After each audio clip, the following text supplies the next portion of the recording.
The brain uses dozens of neurotransmitters at the same time. No single neuron releases them all. Neurons tend to specialize. Some neurons release dopamine, some release glutamate, some release serotonin, and so on. Neurons are exclusive. A neuron doesn't change what it releases. There's a pattern to it. A dopamine neuron never suddenly changes and releases something different. It only releases what it manufactures or stores. Most neurons release only one transmitter. The motto used to be, one neuron, one transmitter. This is mostly true, but neurons aren't that simple. Some neurons release more than one.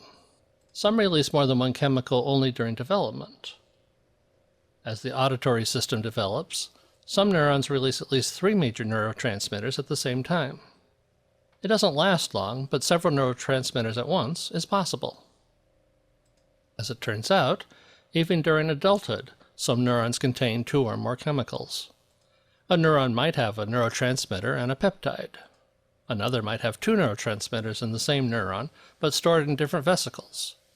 And another might have 2 co-transmitters stored in the same vesicles. To make it even more interesting, neurotransmitters in the same neuron aren't always released simultaneously. Some motor neurons, for example, release glutamate and acetylcholine in the spine, but when they get to a muscle, they release only acetylcholine. This type of differential release of neurotransmitters is controlled by location. There's even some evidence that neurons are perhaps controlled by stimulation level. This would suggest that a low frequency of stimulation would cause a neuron with co-transmitters to release only one of its neurotransmitters, but high frequency and consistent stimulation might cause the release of both. Neurons don't decide on a whim that a different chemical would be better. Neurons don't think at all. They respond to their environment, to hormones, neurotransmitters, and stimulation levels. Mostly if they have multiple neurotransmitters, they release them all. The brain has multiple neurotransmitters being released all the time.